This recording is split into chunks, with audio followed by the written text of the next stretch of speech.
Catholic Bible Streamer, mga igsoon, mga kapatid ko kay Kristo. We are number one na tayo ay magiging seryoso sa salita ng ating Panginoon. No? Kung sino man yung hindi pa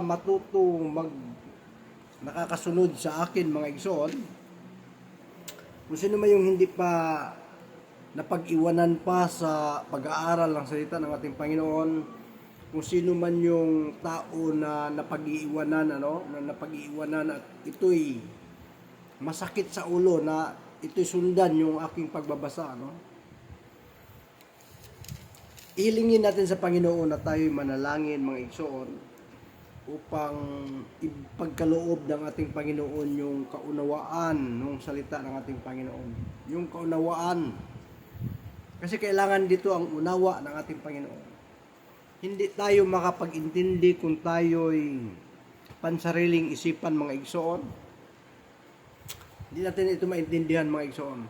Ating hilingin sa Panginoon na tayo'y bigyan ng kaluwangan ng pag-iisip, sa ating Panginoong Hesus, na tayo'y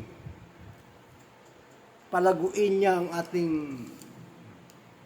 kaalaman, yung kaalaman natin dito sa pagbabasa ng ating salita ng ating Panginoon. So God bless everyone. Mabuhay tayong lahat, mga Katoliko, mga Roman Catholic Church, Mabuhay tayo, mga igsoon. Ang ating chapter ngayon ay chapter 38 ng Book of Genesis, Kung kaya niyong sundan, aking basahin ang chapter 38 ng Book of Genesis, At nangyari ng panahong yaon na humiwalay si Judah sa kanyang mga kapatid at nagdaan sa isang Adulamita na ang pangalan ay Hira. At nakita roon ni Judah ang anak na babae ng isang Kananiyo na tinatawag na Suwa, at kinuha niya ang kanyang silipingan. At naglihi at nanganak ng lalaki, at tinawag niya ang kanyang pangalang Er. Mga igsoon, Er ang kanyang panganay na anak. At naglihi uli at nanganak ng lalaki, at tinawag niya ang kanyang pangalang Unan. Yan yung pangalawa, Unan. At muling naglihi at nanganak ng lalaki, at tinawag niya ang kanyang pangalang Sila. At si Judah ay nasa Chisib nang siya'y manganak. Chisib, mga igsoon, nandyan sa lugar ng Chisib. At pinapag-asawa ni Judah si Er na kanyang mga panganay. Ang pangalan niya ay Tamar. At si Er na panganay ni Judah ay nagiging masama sa paningin ng Panginoon, at siya ay pinatay ng Panginoon, mga brothers and sisters. At sinabi ni Judah kay Unam, sumiping ka sa asawa ng iyong kapatid, at Unan, tuparin mo sa kanya ang tungkulin ng kapatid na ang asawa, at ipabangon mo ang binhi ng iyong kapatid. At nalalaman ni Unan na hindi nagiging kanya ang binhi, at nangyari na pagka sisiping siya sa asawa ng kanyang kapatid, ay pinatutulo niya sa lupa nang huwag lamang niyang bigyan ng binhi ang kanyang kapatid, mga igsoon. Itong life of Judah sa chapter 38, mga igsoon, ito yung life ni Judah, kung paano si Judah namuhay, ano? Paano si Judah namuhay. Ang kanyang anak, ano, minsan mga brothers and sisters, sila ay nagkalit-silit mga igsoon dahil ang mga anak ni Judah ay pinatay mga igsoon dahil ito'y hindi magandang hindi nagpapakita ng magandang kalooban sa Panginoon. Ano? Nang magkagayoy, sinabi ni Judah kay Tamar na kanyang manugang na babae, manatili kang bao. Manatili kang bao mga igsoon. Sinabihan si Tamar, sa bahay ng iyong ama hanggang sa lumaki si Sila na aking anak, sapagkat sinabi niya, marahil ay hindi siya mamamatay ng gaya ng kanyang mga kapatid. At yumaon si Tamar at tumahan sa bahay ng kanyang ama. At nagdaan ang maraming araw at namatay ang anak na babae ni Suwa na asawa ni Judah. At nag-aliw si Judah sa umahon sa tamat sa mga manggugupit sa kanyang mga tupa, siya at ang kanyang kaibigan na si Hira na Adulamita. At naibalita kay Tamar na sinasabi, narito ang iyong biyanang lalaki ay umahon sa Timat upang pagupitan ang kanyang mga tupa. At siya ay nag-alis ng suot pagkabao at nagtakip ng kanyang lambung, at nakapagtakip ay naupo sa pasukan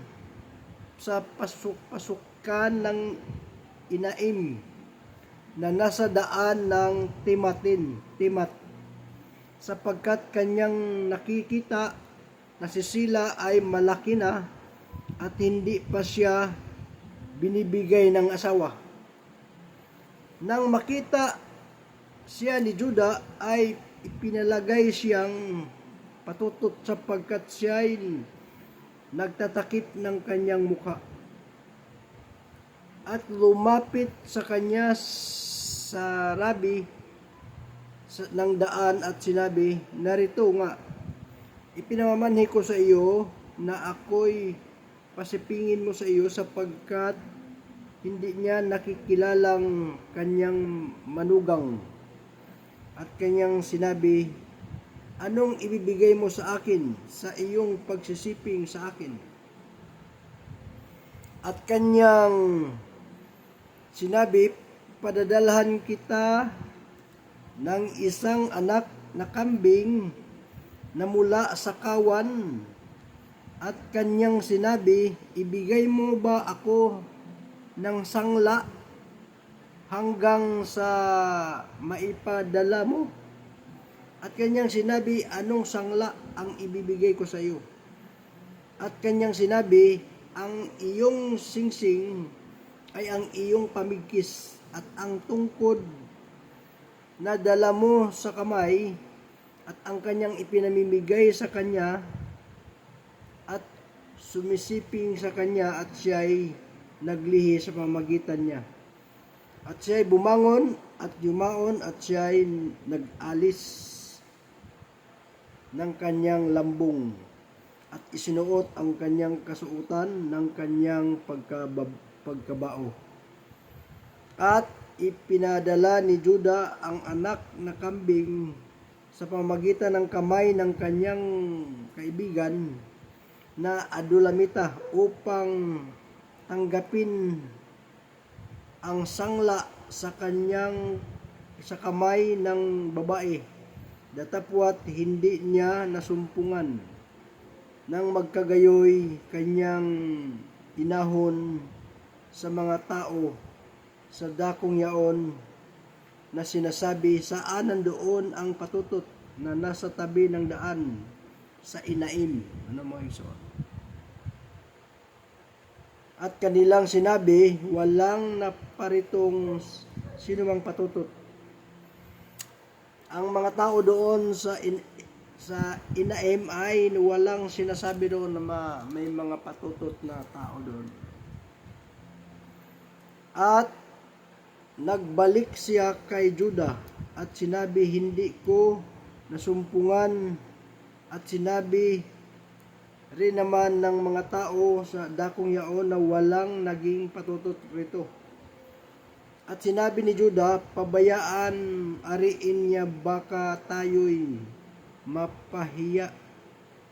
Narito't aking ipadala itong anak na kambing at hindi mo siya nasumpungan, mga igsoon. At nangyari na pagkaraan ng 3 buwan, humigit kumulang, ay balita kay Juda na sinasabi, ang iyong manugang na si Tamar ay nagpapatutot at narito siya'y buntis sa pagkakikiapid. At sinabi ni Juda, siya'y ilabas upang sunugin, mga igsoon. Nang siya'y ilabas, ay nagsabi siya sa kanyang bayan, sa lalaking may-ari ng mga ito ay nagdadalang tao ako. At kanyang sinabi, ang nagdadalang tao ako. At kanyang sinabi, nang ipinamanhik ko sa iyo, nakilalanin mo kung kanino ang mga ito, ang singsing, ang pamigkis at ang tungkod. At nangagkilala ni Juda at sinabi, siya'y matuwid na kaysa akin sapagkat hindi ko binigay sa kanya si Sila.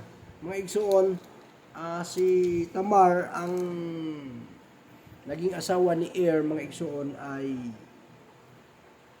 si Juda pa rin yung gumapang doon sa kanyang manugang na babae, mga igsoon. Dahil ito nga ay baog, ito'y hindi nagkaanak at ito'y kinuha ng ating Panginoong Diyos. Ito'y kinuha ng ating Panginoong Diyos. Na narito ang kanyang kapatid ang lumabas at kanyang sinabi, bakit nagpumiglas ka? Kaya tinawag ang pangalan niyang Pares. Ayan. Tinawag ang kanyang pangalang Pares. At pagkatapos ay lumabas ang kanyang kapatid na siyang may sinulid na mapula sa kamay at tinawag ni Sarah ang kanyang pangalan. Mga igsoon, ang salita ng ating Panginoong Hesukristo.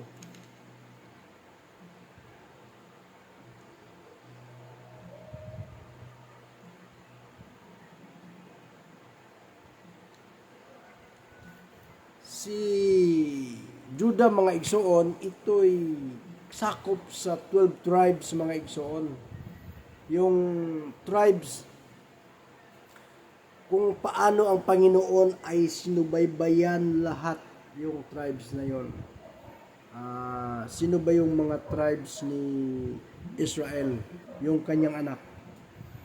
Nagmula sa lahi ni Jacob, Nagmula sa lahi ni Jacob na tinatawag si Jacob na Israel.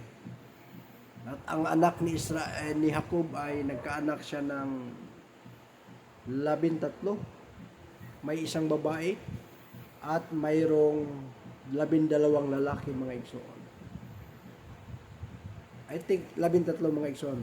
May 12 lalaki at may isang babaeng, di ako nagkamali, may isang babae pa doon sa lahi ni Jacob. At ito'y inaalagaan ng ating Panginoon upang ang lahi na ito ay mabigyan ng yung bukas. Ano yung bukas, mga igsoon? Yung pagdating ng bukas, pagdating ng bukas, mga igsoon, na yung lahi sa lahi, 12 tribes, Judah, Jose, sa mga lahi ni Ruben, sa mga lahi, ito yung mga lahi ni Judah. Ang lahi ni Judah ay si tapos yung isa na namatay, yung dalawa, yung pangalawa, panganay ni Judah, si at saka yung isa, pangalawa, namatay din.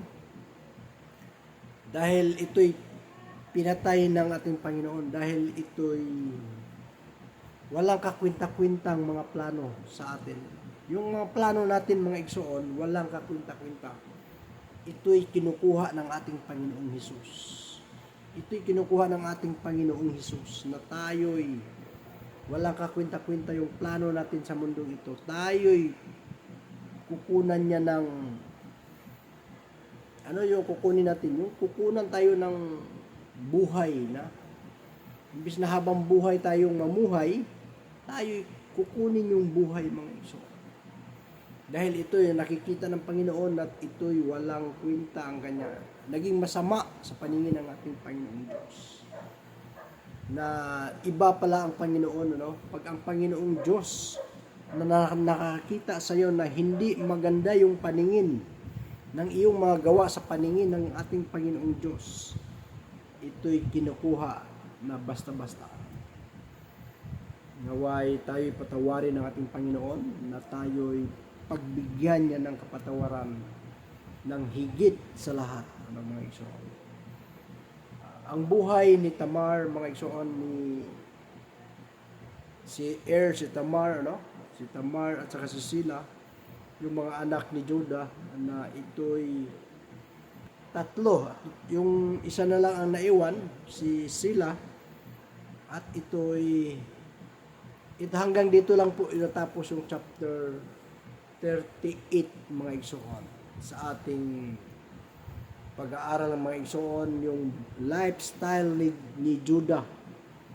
Dahil ito'y isa-isahin na natin pagbasa, Chapter 39, ating babasahin yung chapter 39, hindi pa natin nalalaman kung sino yung karakter doon na naka-imprenta, mga igsoon. Titingnan natin sa chapter 39 kung sino yung karakter doon na nakakakwento doon sa kasaysayan sa Genesis chapter 39, mga igsoon. Maraming salamat sa ating mga fans, mga followers. Ating mag-likes po tayo, ating i-share ang ating feeds, mga igsoon, upang tayo'y lumawak ang pag-aaral ng salita ng ating Panginoon. Maraming salamat. God bless everyone. Buhay tayong lahat.